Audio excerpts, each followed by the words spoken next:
Las crónicas de Pax Hispánica. Saludos hermanos hispanos, bienvenidos a un nuevo programa de esta tercera temporada de las Crónicas de Pax Hispánica, programa en formato podcast dedicado a desmentir la leyenda negra y tratar diversos temas de la historia de la hispanidad.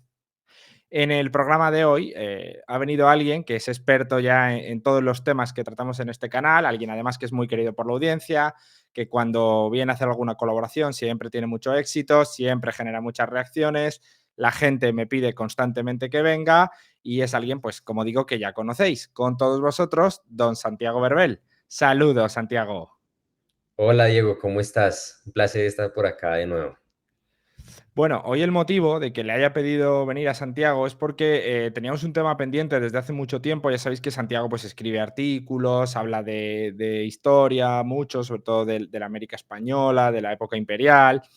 Entonces había un tema que nos había llamado mucho la atención. Yo le pedí hace un tiempo que me escribiese un guión o algunas directrices para hacer un vídeo, pero se nos ocurrió que la mejor manera de hablar de este tema, porque es un tema extenso, es un tema donde además Santiago se puede explayar bien, es sobre si Hispanoamérica es pobre por España, sobre si el resultado de la situación económica que vemos a día de hoy en la mayoría de las repúblicas hispanoamericanas tiene que ver con su pasado español, sobre si España sembró de allí de alguna manera una conciencia de pobreza que se mantiene hasta el día de hoy, que es un mito bastante extendido, o si por el contrario esto es una falacia, esto es una mentira.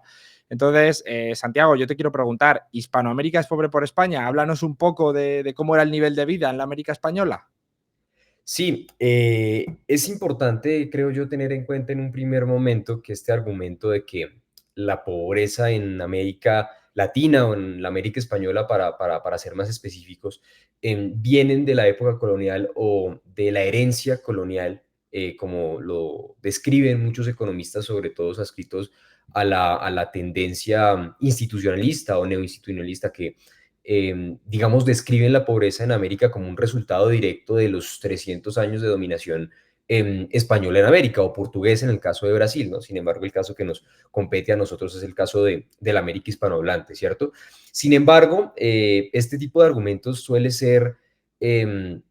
salir directamente o suelen estar basados más en el folclore y, digamos, en la sabiduría general que en la evidencia empírica, ¿cierto? Entonces, por ejemplo, si uno se va a ¿Por qué fracasan los países?, que es uno de los grandes libros acerca de economía del desarrollo, de estudios del desarrollo que tocan el tema de por qué unos países son pobres y otros países son ricos, el argumento que encontramos es este, pero luego no encontramos mucha evidencia empírica que precisamente soporte este tipo de argumentos, ¿cierto?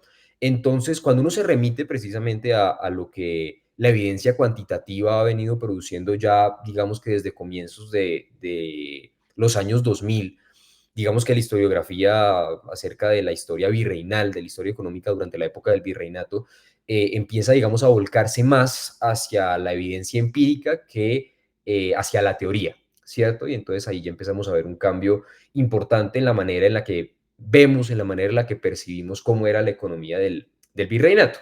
Y empezamos, lógicamente, a desmontar mitos también. Entonces, respondiendo ya directamente a tu pregunta, lo cierto es que la América Española distaba mucho de esa mazmorra de explotación, de pobreza y de desigualdad abyecta que muchas veces se pinta, ¿cierto? Entonces, muchos estudios ya han cubierto esto, pero digamos que las condiciones económicas, digamos que a través de la región, em, se caracterizaban sobre todo por tener un nivel de vida comparativamente alto para la época, y por alto me refiero sobre todo a los salarios reales, que ha sido pues uno de los factores sobre los cuales más se ha concentrado la investigación y la producción de evidencia empírica estos días, ¿no?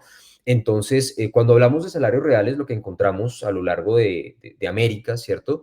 Es que regiones como lo eran Nueva España, lo que era el Perú, tenían lo que era Argentina, lo que era Buenos Aires, sobre todo el área del puerto de Buenos Aires, tenían salarios reales constantemente similares o incluso más altos que los de muchas ciudades europeas, ¿cierto? Entonces, por ejemplo, la historiadora económica argentina Leticia Arroyo Abad, en colaboración con Jan-Louis ten van Sanden, un historiador económico holandés, pues han publicado una obra importante acerca de este tema y pues se ha demostrado precisamente que, digamos, el nivel de vida con base en los salarios reales de la región era tan alto o incluso más alto que en muchas ciudades europeas, ¿cierto? Para calcular el nivel de salarios reales normalmente se utiliza el acceso a ciertos bienes de consumo.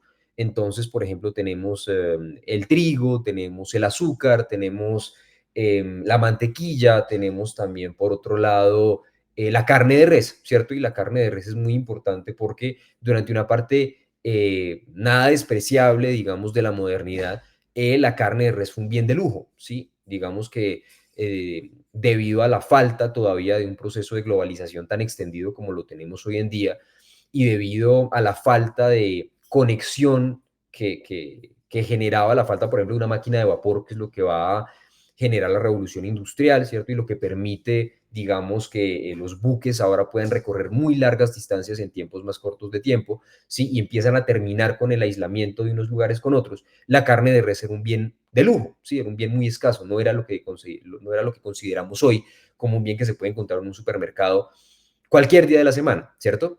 Entonces, con base en esos criterios, ¿sí? Y en la medida en la que los ciudadanos podían acceder a ese tipo de bienes de consumo, pues se establece más o menos cómo eran los salarios reales en distintas regiones del planeta. Y en la América Española lo que vemos es que los salarios reales en estos términos que acabo de explicar eran bastante altos, ¿sí?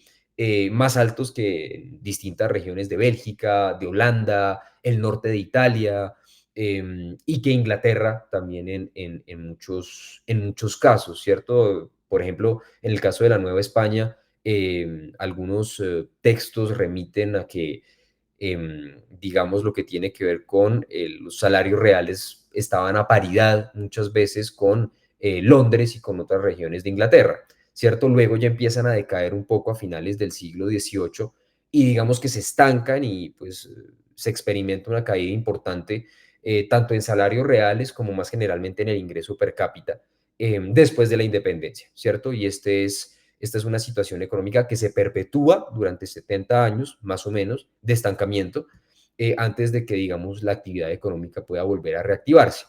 Entonces, por un lado tenemos los salarios reales, ¿cierto? Por otro lado, los salarios nominales también nos ofrecen, digamos, una perspectiva similar y el ingreso per cápita fundamentalmente también nos da, digamos, unas claves similares en el sentido de que, por ejemplo, en el Perú, y esto es algo que Bruno Seminario, uno de los grandes historiadores económicos acerca de la historia económica del Perú, tanto desde la época del virreinato como hasta la actualidad, muestra que pues, el PIB per cápita del Perú estaba muy similar con relación a Inglaterra durante muchos puntos del siglo XVII y del siglo XVIII.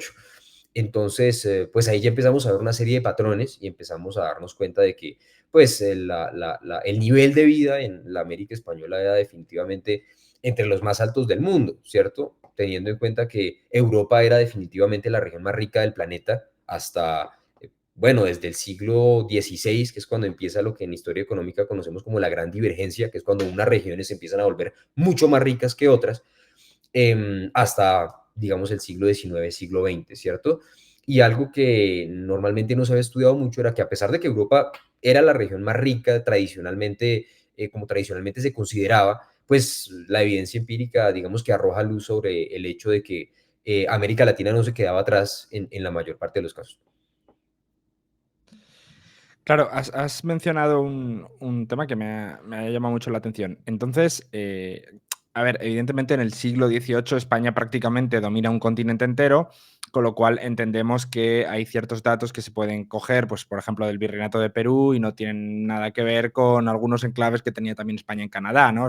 Son puntos muy distantes y, bueno, pues hay muchas diferencias. Pero creo que has mencionado el caso de Perú. Estamos hablando de que había un nivel de vida incluso superior al de Inglaterra. Sí, bueno, acerca de este punto en específico hay que diferenciar entre dos conceptos importantes. Uno es el PIB per cápita, el ingreso per cápita, y otro es ya lo que tiene que ver con salarios reales, ¿cierto? El PIB per cápita normalmente no es una medida excelente para determinar qué tan bien se vive en una sociedad, ¿cierto? ¿Por qué? Pues porque fundamentalmente es un promedio, ¿cierto? Es un PIB per cápita y entonces esto no nos dice mucho de la desigualdad, no nos dice mucho cómo se está distribuyendo el ingreso en un lugar en específico, ¿cierto? Entonces, digamos que del argumento de que el PIB per cápita, el ingreso per cápita en Perú, era más alto que el de Inglaterra, no podemos inferir directamente que en el Perú se viviera mejor que en Inglaterra, ¿cierto? Sin embargo, ya deja hasta cierto punto, el argumento lo deja bastante avanzado de que el Perú no estaba atrasado económicamente con respecto a Inglaterra, ¿cierto? Por lo menos hasta bien entrado el siglo XVIII, ¿sí? Cuando ya Inglaterra empieza a hacer grandes avances en términos de productividad industrial y esto lógicamente empieza a subir los salarios tremendamente, ¿cierto? Sin embargo, los salarios reales muestran una situación similar. A pesar de que en términos de salarios reales, digamos que el Perú definitivamente no se comporta tan bien en comparación con Inglaterra, que cuando tomamos, digamos, como base el ingreso per cápita, también vemos que siendo en varios puntos del siglo XVIII y XVII menor la calidad o de la prosperidad económica en el Perú a Inglaterra, vemos que en estos 2 siglos, pues el Perú y las ciudades principales, sobre todo Lima y Cusco también, muestran un desempeño económico bastante bueno en comparación con muchísimas ciudades europeas en términos de salarios reales, vuelvo a confirmar, ¿no? Entonces, ¿qué pasa? El origen, digamos, de esta prosperidad, entre comillas, viene de una gran catástrofe, ¿cierto? Y es fundamentalmente la debacle demográfica o la catástrofe demográfica que hubo en América. En las sociedades preindustriales, sobre todo, cuando la mano de obra, por alguna razón, ¿cierto? Digamos que se vuelve muy escasa, los salarios empiezan a volver muy altos, ¿cierto? Y entonces, digamos que la catástrofe demográfica que hubo en América debido a la introducción de las enfermedades que trajeron muchos europeos, por ejemplo, en el ganado vacuno, para las cuales los indígenas no tenían obviamente ninguna protección inmunológica, por así decirlo, acabaron con una porción inmensa de la población indígena y esto hizo que, digamos, el ingreso se empezara a distribuir entre los supervivientes, ¿cierto? Y entonces esto mantuvo una situación de salarios alta, ¿sí? Algo que dice Daron Acemoglu y James Robinson en Por qué fracasan los países es que España mantuvo a la población indígena en América justo sobre el nivel de subsistencia. El nivel de subsistencia en historia económica es básicamente, se refiere a el nivel mínimo de ingreso para que una persona pueda sobrevivir, pueda subsistir, ¿cierto? Este es el argumento que, digamos, ellos proponen, ¿cierto? Sin embargo, si uno mira la evidencia empírica, esto simplemente no es cierto, ¿sí? En principio porque la corona española en ningún momento, digamos, aprobó legislación para, por ejemplo, esclavizar a los indígenas y de esa manera mantener el ingreso a bajos, digamos, a un mínimo para, digamos, garantizar la eficiencia de la producción y la eficiencia de la mano de obra sin que, pues, esto generara ningún tipo de aumento considerable en el ingreso, ¿cierto? Entonces ahí pues uno ya tiene que empezar a cuestionar este tipo de argumentos que pues no están apoyados en evidencia empírica de que la corona lo que hizo fue mantener al continente en condiciones de subsistencia absoluta, mientras solamente una parte muy pequeña de la población, que era la población española, recibía prácticamente todo el ingreso, digamos, estableciendo también una condición de desigualdad inmensa. Sí, esto simplemente no se mantiene, no lo podemos sostener hoy en día desde un punto de vista empírico, ¿cierto? Lo que se muestra es que muy lejos de estar justo por encima del nivel de subsistencia, ya para el siglo, para comienzos del siglo XVII, los salarios en la América Española, los salarios reales y el nivel de vida ya era, digamos, inferior, inmediatamente inferior o ya en paridad o incluso en muchos momentos superior al de España. Entonces, y esto lógicamente cuenta a la población indígena y a la población negra. Y la razón, digamos, detrás de esa realidad es que la población española en América era diminuta, era muy pequeña. Y una parte muy importante de esa población española se dedicaba a vivir de las haciendas, porque eran descendientes de los conquistadores españoles, y entonces tenían, digamos, una gran serie de privilegios económicos que también normalmente derivaban de una condición de nobleza, ¿cierto? Eh, o eran, digamos, autoridades eclesiásticas, autoridades civiles, que, digamos, se dedicaban a muchas cosas menos a trabajos no calificados. que son normalmente los que las investigaciones y las exploraciones en historia económica suelen analizar para arrojar luz sobre cómo era el nivel de vida en una región en específico, ¿cierto? Cuando hablamos de los trabajos no cualificados, por decirlo de alguna manera, nos estamos refiriendo casi que de inmediato a la población negra y a la población indígena, ¿cierto? Entonces, cuando hablamos de salarios en este tipo de labores, por ejemplo, la minería y otro tipo de sectores y de industrias similares, pues estamos hablando casi que por antonomasia de la población indígena y de la población negra, por el simple hecho de que la población española, por sus actividades profesionales, por su nivel de vida y también por el diminuto porcentaje que representaban de la población hispanoamericana total, eh, pues no contribuyen mucho a lo que tiene que ver con el estudio de las condiciones de vida en América, en América Latina, en América Española. Claro, pero esto me lleva a formular otra pregunta que me parece interesante y es en relación al gasto público dentro de la América española, ¿no? Porque yo sí que he leído en algunos sitios que incluso se ha hablado de una especie de tiranía militar.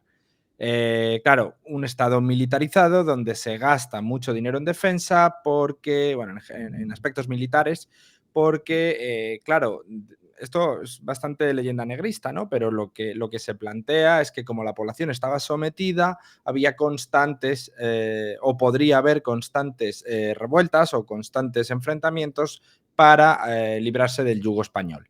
Esto es lo que se comenta, yo lo he leído mucho en redes sociales, ha habido incluso algún historiador, no voy a decir ahora nombres porque a mí no me gusta responder a los argumentos más que a las personas, entonces nos quedamos con el argumento. Se ha planteado la posibilidad de que había una especie de dictadura militar o una tiranía militar, creo que era el término que usaba esta gente, y que el gasto público estaba sobre todo centrado en esa especie de sociedad militarizada. Entonces yo te quería preguntar, Santiago, ¿qué hay de cierto en esto? ¿Era realmente una tiranía militar o podemos definirla de otra manera? Bueno, este argumento es un argumento que yo personalmente leí en una de las obras de Jared Diamond, que es uno de los, digamos, académicos en boga hoy en día por muchos de sus libros, ¿cierto? Por ejemplo, Catástrofe o Sociedades Comparadas y distintos libros que él ha venido publicando, fundamentalmente alrededor de esos temas, porque hay países ricos, porque hay países pobres y de dónde viene, digamos, cuál es el origen de la desigualdad de ingreso a lo largo y ancho del mundo, ¿cierto? Él dice, sobre todo, no recuerdo ya en qué obra, que Guatemala es una sociedad pobre y desigual fundamentalmente porque desde el siglo XVI los españoles, digamos que dominaron a toda la población bajo un régimen de esclavitud o de semiesclavitud, y digamos que aquellos que ostentaban y que ejercían el poder eran sacerdotes y militares, ¿cierto? Y entonces eso ya digamos que arroja luz sobre cómo muchos académicos consideran que el gasto público estaba concentrado en América, ¿sí? Cuando uno escucha comentarios como esos, en el caso de Guatemala, uno lo que se imagina inmediatamente es que la corona española en lo que invirtiera en gasto militar para evitar cualquier tipo de sublevación, ¿cierto? Ese es el argumento que normalmente se usa como tú bien afirmas. Sin embargo, cuando nos devolvemos a la evidencia empírica, esto tampoco se sostiene. Algunos estudios recientes, como los de Regina Grafe y Alejandra Irigoyen, que muestran más o menos cómo se estaba distribuyendo el gasto público en la América Española a lo largo de los siglos de dominio virreinal, muestran que salvo algunas excepciones, ¿cierto? Por ejemplo, cuando España se encontraba en guerra, ¿sí? Y cuando esa guerra empezaba a tocar ya los puertos de la América Española, los puertos de La Habana, el puerto de Cartagena, de Portobelo, de Veracruz, el gasto militar obviamente aumentaba, pero normalmente digamos que la excepción aquí prueba la regla. La regla era que la inmensa mayoría del gasto era fundamentalmente gasto civil, ¿sí?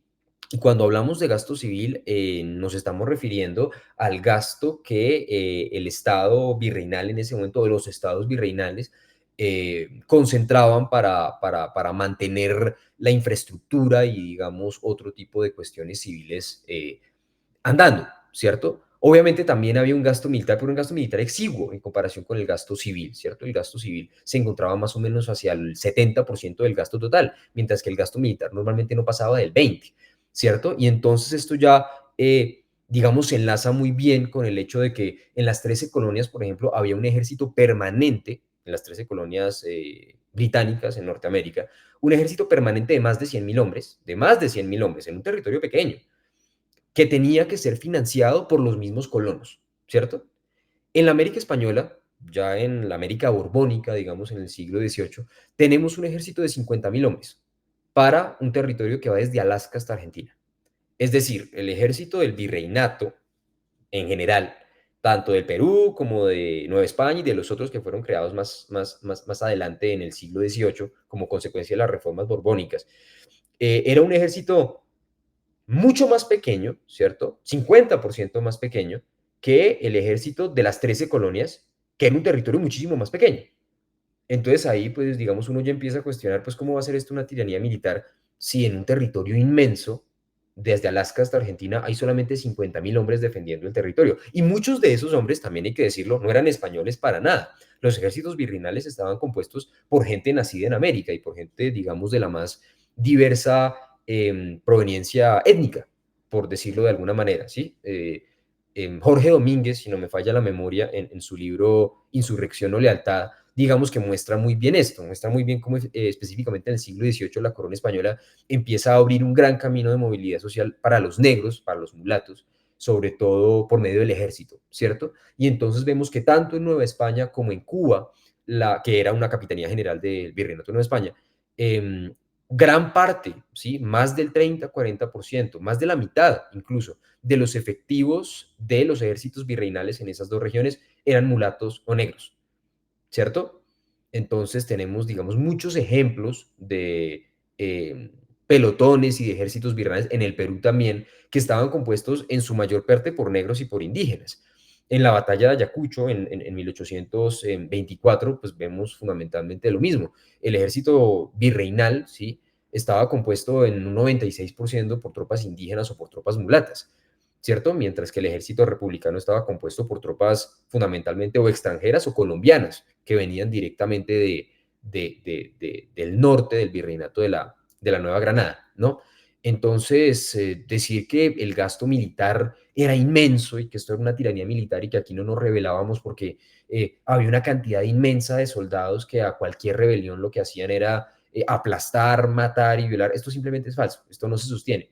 Sí, si uno mira la historia de las rebeliones en la América Española, la única de grandes, las únicas dos, digamos, de grandes proporciones, fueron aquella de Tupac Amaru II y de Tupac Katari. Fueron las únicas dos que pusieron a las autoridades virreinales en grandes problemas. ¿Por qué? Porque fueron rebeliones populares.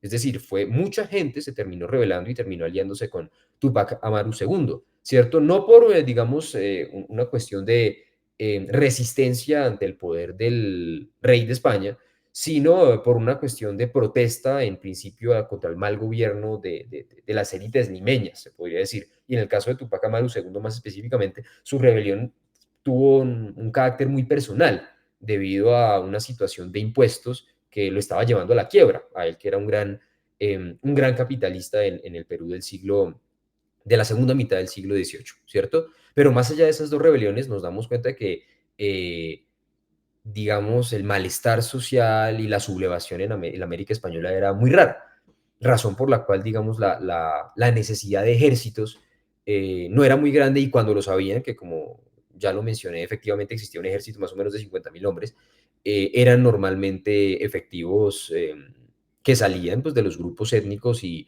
de los virreinatos, fundamentalmente mulatos, negros, indígenas, mestizos, pero las tropas españolas y los ejércitos españoles en América eran muy, muy pequeños, mientras que el gasto civil era inmenso y eso se nota muy bien debido a las condiciones de la infraestructura en América, ¿sí? Tenemos acueductos inmensos que siguen existiendo hasta el día de hoy, por ejemplo, en el caso de México, donde acueductos inmensos fueron creados por las autoridades españolas solamente para llevar agua a las comunidades indígenas que, digamos, no podían acceder fácilmente a dicho recurso. Tenemos fuertes, tenemos iglesias, tenemos hospitales, tenemos caminos larguísimos, tenemos puertos, tenemos muchos ejemplos, digamos, de infraestructura y de la acción de los ingenieros en América, ¿cierto? Y cuando uno compara, digamos, la gran importancia del legado arquitectónico de la corona española en América, y uno lo compara con el de otros lugares, otras regiones propiamente coloniales del mundo, pues uno se da cuenta de que aquí lo que imperaba era el gasto civil, fundamentalmente. Sí, el gasto para mantener este tipo de cuestiones, bibliotecas, la biblioteca palafoxiana, por ejemplo, la biblioteca del Colegio de San Pablo en Lima, me parece que era San Pablo, no me acuerdo si era San Pablo o San Marcos, pero creo que era San Pablo, que era una biblioteca con más o menos 40.000 volúmenes, cuando Harvard en el siglo XVIII tenía menos de 5.000 volúmenes. Entonces eso ya, digamos que arroja mucha luz acerca de cómo se dividía el gasto en América, cómo se concentraba, digamos, en la infraestructura y en las cuestiones civiles, mientras que las cuestiones militares con, digamos, momentos excepcionales, momentos de conflicto con otras potencias europeas, empezaba a aumentar, pues en general era un gasto que se mantenía exiguo en los virreinatos. Me llama la atención, has hablado, bueno, que evidentemente hubo algunas revueltas, algunas rebeliones en el caso del Virreinato del Perú.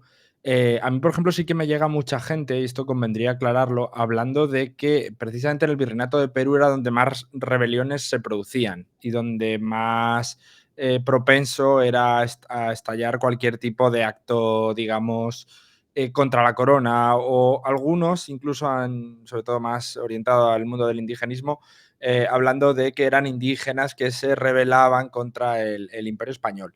Sí que es verdad que, por ejemplo, en el siglo XVI tenemos la rebelión de los encomenderos, tenemos también las rebeliones de Vilcabamba, que creo que hay 2 o 3. Tenemos también conspiraciones como el motín de Huancas o la conspiración de los indios de Lima. Es decir, vemos que sí que se producen con cierta frecuencia intentos de, no sé, de revuelta o de motín contra...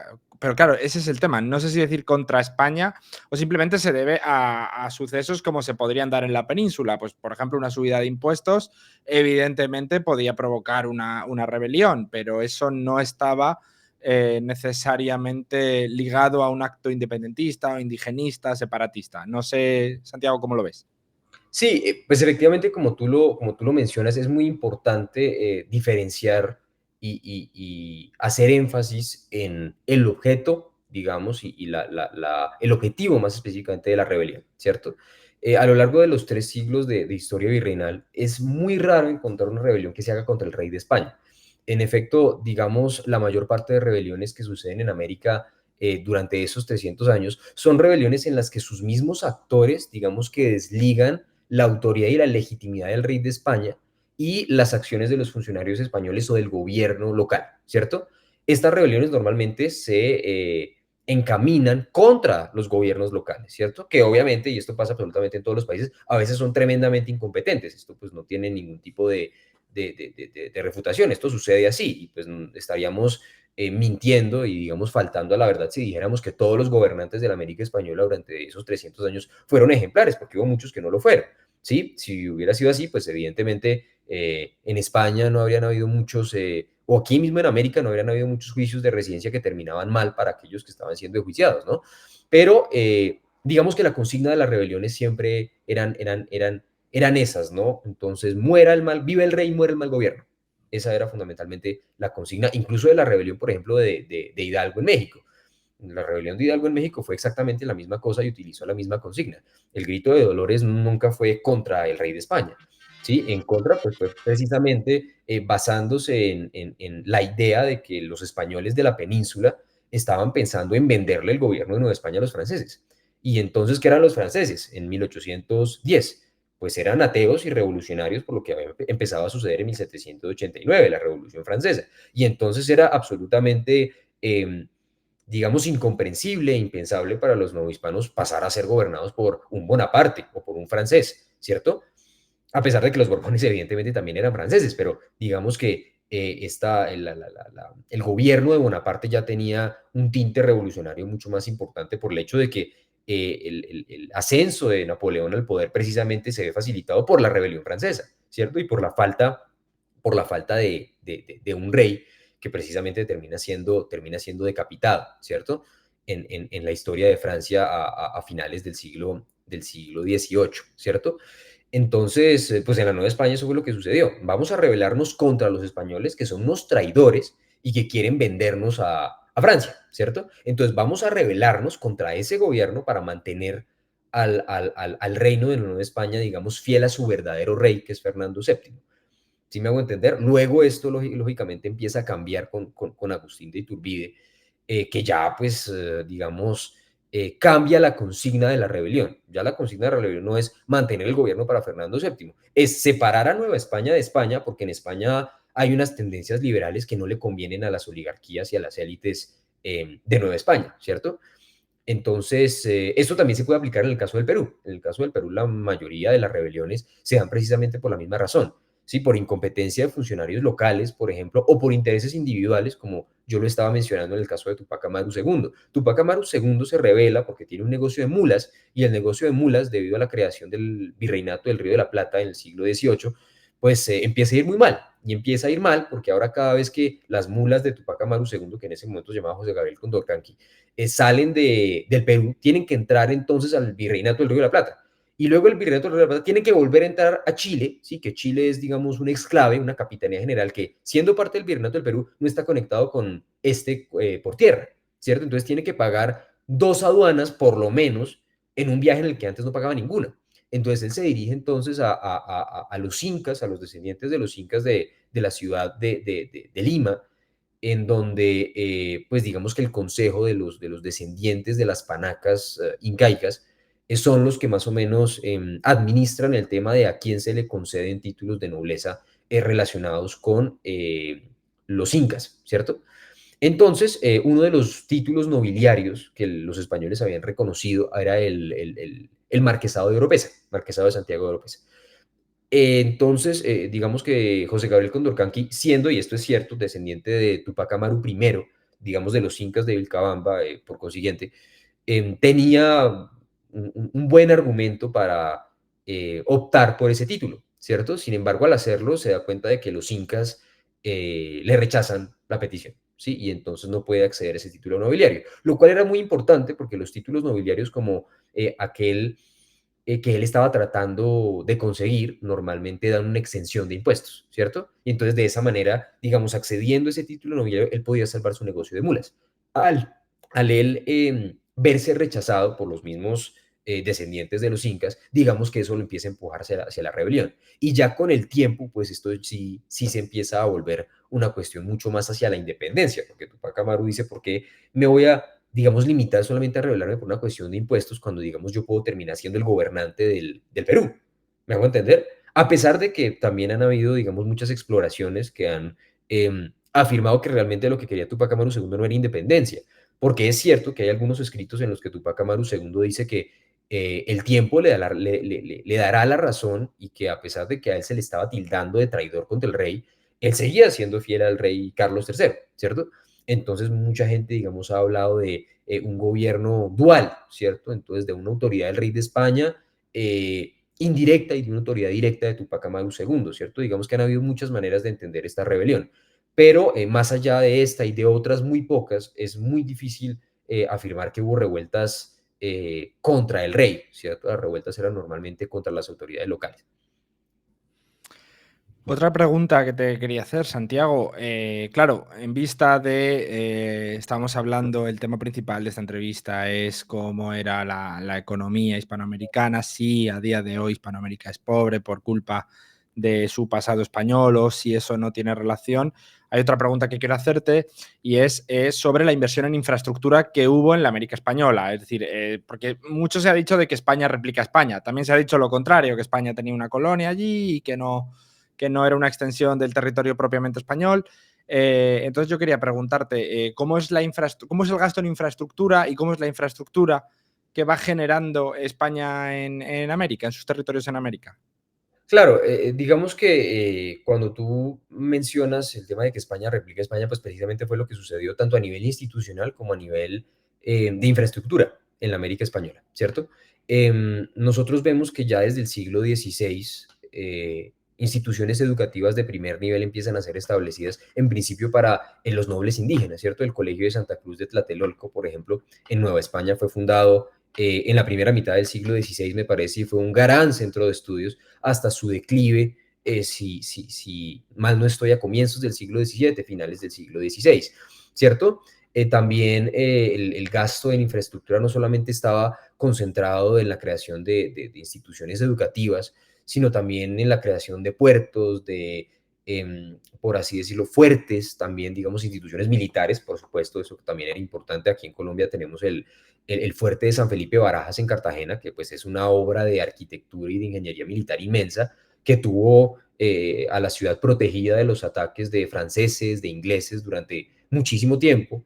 Em, Tenemos también, por ejemplo, la creación de hospitales, distintos hospitales en el siglo XVI. También tenemos el mismo Hernán Cortés funda algunos hospitales en la ciudad en la Ciudad de México. Em, Parques públicos, y los primeros parques públicos de América también se empezaron a inaugurar en la Nueva España. Bibliotecas, la biblioteca palajusiana que mencionaba hace unos momentos también es un buen ejemplo.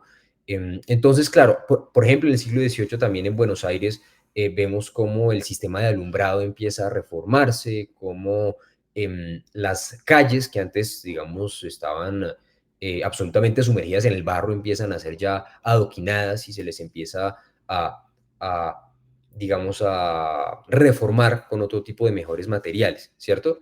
Entonces, digamos que resumir el tema de la infraestructura es muy difícil, porque pues estaríamos hablando de prácticamente cualquier cosa, pero vemos que en tema de infraestructura militar, infraestructura civil, caminos, hospitales, colegios, universidades, conventos, iglesias, lógicamente la inversión en infraestructura fue muy grande.